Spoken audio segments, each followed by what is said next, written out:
Magandang araw po sa inyo mga Kapinoy. Si Sir Obet po ito, physical therapist na may 22 years experience na pwedeng maibahagi sa inyo sa pangangalaga ng inyong musculoskeletal system. At sa larangan ng physical rehabilitation, marami po akong mga tips sa inyo. At shout out nga po pala sa mga taong laging nakaupo, lalong-lalo na sa kanilang mga trabaho. Yung aking asawa, medical coder. Sino pa ba ang mga laging nakaupo? Mga virtual assistant. Mabuhay po kayo. Mga teachers na laging gumagawa ng lesson plan. Mabuhay po kayo. Sino pa ba? Yung mga call center agent. Dati akong call center agent sa Pinas nung kakasal ko lang. Mabuhay po kayo. Ano pa ba? Yung mga bankers, mabuhay po kayo. Kayo po ang topic po natin ngayon kasi lagi kayong nakaupo. At yung iba pa po nating mga kababayan na lagi na lang nakaupo sa kanilang trabaho. Kung mapapansin nyo, may laptop po sa harapan ko nasa ibabaw ng mesa.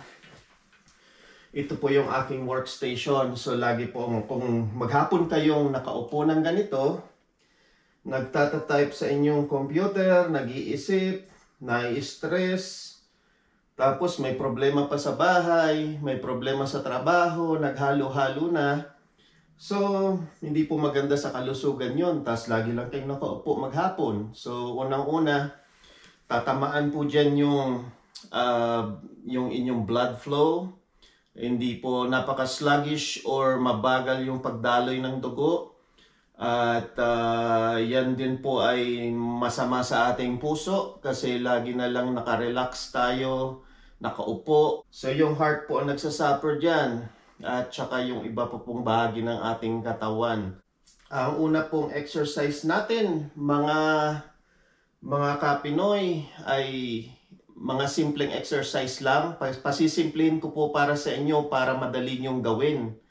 Kasi pag masyado pong madaming repetition, pag inisip nyo pa lang, ay, tatama rin na akong gawin yung mga ehersisyo na pinapagawa ni Sir Obet sa akin. So, hindi ko nagagawin. So, tatama rin na kayo. Pasisimplihin po natin yan para po sa inyo magigiting na laging nakaupo. Ang una po nating exercise mga Kapinoy ay para madali nyong gawin, distal to proximal po. So, unahin natin yung ankle, sa knees, and then sa ating hips. So yan po para madali nyong gawin. So ang una, ano kayo, ankle pumps na nakaupo. 10 reps lang, 2, 3, 4, hanggang 10 reps lang po ito. Tapos knee naman, para hindi kayo malito. So leg kicks, pero dahan-dahan lang. Yan, 1, half, and 2, ganyan po ang pagbibilang. So, 10 reps lang po yan para madaling gawin. Tapos po, mag-marching in place din kayo, pero dahan-dahan lang. Yan, 1, 1, 2, 2, hanggang 10 beses po yan. Kasi una, ankles, knees, and then hips, pero kailangan pa po nating exercise yung mga bahagi ng katawan natin na lagi nakabaluktot. So yung hips, kasi pag nakaupo kayo, nagsishorten yung iliopsoas nyo, yung muscle po dito sa may hips and pelvis. Malalim po na muscle yan na lagi na lang naka-shorten. So kailangan i-lengthen po natin yan. So ganito po yung mga Kapinoy. So from sitting on a chair, scoot lang kayo halfway or a little bit para sa right side, kunyari. Para may space dito.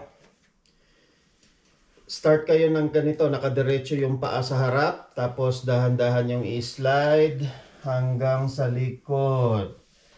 Yan. Nakahawak po ako ngayon sa may pader. Pwede rin kayo humawak sa upuan para hindi kayo matumba. So, slide yung heel hanggang matouch nyo ng toes nyo yung sahig sa likod. Stretch. Yan. 3 beses lang po yan. Yan. Yan. Okay. Tapos, para makita nyo sa kabila, yan, ikot ako. Yan, scoot halfway to the left naman para may room kayo para dito sa kaliwa. Tapos, gagawin nyo, starting position, ganon. Slide all the way back. Ganito po yan. Slide all the way back. Yan, toe touch po yan hanggang sa dulo ng sahig. Yan, 3 beses lang po. Yan, para po yan sa range of motion ng hips nyo na lagi na lang nakabaluktot. Okay? Ngayon mga kapinoy, pagkatapos nyo namang i-exercise yung sa mabandang hip nyo nung nakaupo, sa bandang low back naman tayo para ma-stretch naman low back. Hawakan nyo yung likod nyo ng ganito, dito sa may bandang likod. Tapos po, i-stretch nyo pataas. Yan. Titingala kayo hanggang kisame, pero siguraduhin nyo na hindi kayo ma-off balance. Huwag masyadong malayo yung pag-sway nyo para hindi kayo matumba. So, ganito lang po. Kunting ganun lang. Yan, dahan-dahan lang. Kahit huwag nyo nang bilangan. 3 beses lang, pwede na. 2. Yan, ganyan lang po. Push your hips forward. Yan. Ngayon naman, tapos na tayo sa hips at sa low at saka sa low back. Ngayon naman, kailangan naman nating i-rotate yung ating katawan. So maghahanap kayo ngayon ng pader. Ang gawin nyo, di may pader dito. Yan. Hawakan ko yung pader ng aking mga daliri na ganyan. Tapos aabutin ko siya ng kabilang kamay. Yan. Para hindi naman masyadong natitwist yung katawan nyo. Ganun lang. 3 beses lang po para madaling gawin. Kasi pag mahirap, hindi nyo gagawin. O yan. Tapos, ikot lang kayo. Touch yung pader ng mga daliri. Tapos, parang naka-crucifix position. Yan. I-appear nyo lang yung kabila. Appearan nyo lang ng kabilang kamay nyo. Yan. Appear. Yan, appear. Huwag nyo pong gagawin tong ganito. Yan, masama po sa likod yan. Yung biglang papalagotokin yung likod, gaganunin. Huwag gagawin yan. Tapos ang sunod po natin, yung ano naman, yung bandang likod, upper back. Yan, upper back sa kaliig kasi minsan lagi nakayuko na lang. Mali ang positioning ng screen. Ganito lang po. Yan, tapos tingala. 1. Dahan-dahan, sagad yung paghila, saka tingala. Sa kisame. Yan. 2. Yan. 3 reps lang po para madaling gawin. Tapos po, gawin nyo rin sa leeg nyo. So, yung parang, kasi minsan lagi tayo nakaganon. Yan, nagko-computer. Yan. Itong tinatawag na, sabi nila, ugly duckling exercise. Yan, ganyan lang. Pull your head and neck back. Face vertical. Kahit wag nyo lang i-hold. 5 reps lang, pwede na. Yan, ugly duckling exercise. Yan. Ayan po, mga kapinoy. Ang sunod po natin, mga kapinoy, na ehersisyo sa mga laging nakaupo, yung nakatayo naman. Yan, mini squat. Yan, nakahawak kayo sa mesa. Yan, tas ganun lang. Huwag masyadong mababa. 1, kahit 5 beses lang, pwede na po ito. Ang importante, nagagawa nyo to pag break time nyo.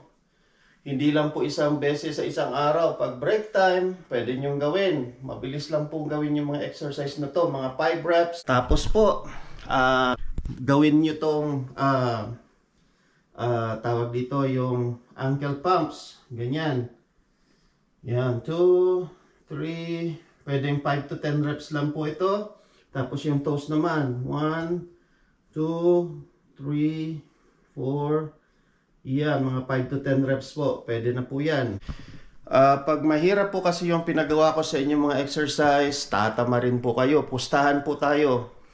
Pag masyadong mahirap, madaming reps, tatama rin kayo. Mas maganda na po yung ginagawa nyo siya ng maraming beses kaysa 1 beses lang. Tapos, sasabihin nyo, ay mahirap pala yung exercise ni Sir Obet. Ano na lang, iba na lang na exercise gawin ko. Ang sunod po natin, yung mga stretching naman. Madali lang po ang mga stretching natin. Ngayon naman po, pagkatapos nyong magtrabaho, ang advice ko po sa inyo, mag-stretching po kayo. Kunyari, hapon na, time off na kayo. Mag-stretching muna bago umuwi ng bahay. Kasi pag nasa bahay na, wala na, nakahilata na, nakaharap na kayo sa TV, nanonood na, o kaya nagpe-Facebook na kayo. So, ganito po gawin nyo. Scoot halfway from the chair, tapos abutin nyo yung toes nyo ng same side. Hold for 15 seconds. Ganun lang, 15 seconds, pwede na yan.